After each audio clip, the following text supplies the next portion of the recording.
Hello every one, welcome to Venkat family. அடிக்கிற வெயிலுக்கு கண்டிப்பாக நிறைய பேர் வீட்டில் மோர், கூழ், பழைய சோறுன்னு தான் சாப்பிடுவோம். அது எல்லாத்துக்குமே இந்த கத்திரிக்காய் வத்தல் சூப்பராக இருக்கும். எப்படி செய்கிறதுன்னு பார்க்கலாம். அதுக்கு முன்னாடி நம்ம சேனலை சப்ஸ்கிரைப் பண்ணிவிட்டு பக்கத்தில் இருக்க பெல் ஐக்கானை கிளிக் பண்ணி ஆளுன்றதை ப்ரெஸ் பண்ணிக்கோங்க.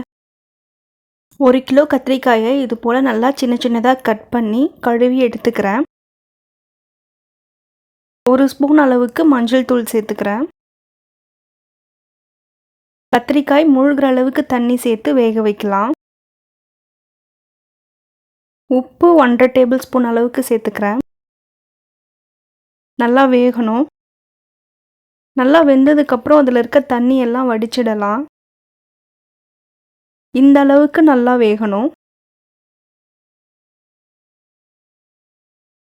நல்லா அகலமான பாத்திரத்தில் இந்த கத்திரிக்காயெல்லாம் எடுத்து வச்சுக்கலாம். வெயிலில் நல்லா காய வைக்கணும். முதல் நாள் எனக்கு இந்த அளவுக்கு தான் காஞ்சிருக்கு.